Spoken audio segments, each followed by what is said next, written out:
നിലവിൽ Kuwait airport പ്രവർത്തിക്കുന്നുണ്ട്, പ്രശ്നങ്ങളും കാര്യങ്ങളൊന്നുമില്ല. രാവിലെ എയർ സ്പേസ് ഒന്ന് അടച്ചായിരുന്നു, അത് വീണ്ടും അവർ പുനരാരംഭിച്ചിട്ടുണ്ട്. അതിനെ തുടർന്ന് കൊമേഴ്ഷ്യൽ ഫ്ലൈറ്റുകളെല്ലാം വർക്കിംഗ് ആണ്. പിന്നെ കുവൈറ്റ് എയർവേസ് ആണെങ്കിൽ അവരുടെ പല ഫ്ലൈറ്റുകളും റീഷെഡ്യൂൾ ചെയ്തിട്ടുണ്ട്. ചെറിയ തടസ്സങ്ങളും കാര്യങ്ങളും ഉണ്ടാകും, ഡിലേ ആകും, അല്ല വേറെ പ്രശ്നങ്ങളും കാര്യങ്ങളൊന്നുമില്ല.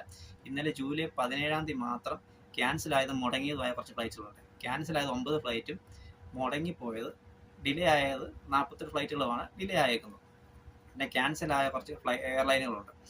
ഖത്തർ എയർവേസ്, എമിറേറ്റ്സ്, പിന്നെ കാം 1, സൗദിയ 2, ആകാശ 2 എന്നീ കുറച്ച് ഫ്ലൈറ്റുകൾ ഇങ്ങനെ ക്യാൻസൽ ആയിട്ടുണ്ട്. പിന്നെ ഏറ്റവും കൂടുതൽ ഡിലേ ഉള്ള ഫ്ലൈറ്റ് എന്ന് വെച്ചാൽ കുവൈറ്റ് എയർവേസും ജസീറയാണ് ഡിലേ ഉള്ളത്. ഇതിനെ തുടർന്ന് റൂട്ടുകൾക്ക് പ്രശ്നം വന്നു നിൽക്കുന്നതെന്ന് വെച്ചാൽ അതിനകത്തുള്ളത് Qatar, India, Europe, Saudi Arabia, ഇങ്ങനെയുള്ള രാജ്യങ്ങൾക്കാണ് ഇപ്പോൾ റൂട്ടിന് കുറച്ച് പ്രശ്നങ്ങൾ വന്നേക്കുന്നത്. അല്ലാതെ നിലവിൽ പ്രശ്നങ്ങളും കാര്യങ്ങളൊന്നുമില്ല, എയർപോർട്ട് വർക്കിംഗ് ആണ്. പിന്നെ ഈ ടിക്കറ്റ് എടുത്തവർ അതാത് അവരുടെ ഏജൻസികളെ വിളിച്ച് കൺഫേം ചെയ്യുക, അല്ലെങ്കിൽ എയർപോർട്ടിൽ പോകുന്നതിന് മുന്നേ ഫ്ലൈറ്റിൻ്റെ സ്റ്റാറ്റസ് ഒന്നെങ്കിലും ചെക്ക് ചെയ്യുന്നതായിരിക്കും നല്ലത്. അല്ലാതെ വേറെ പ്രശ്നങ്ങളും കാര്യങ്ങളും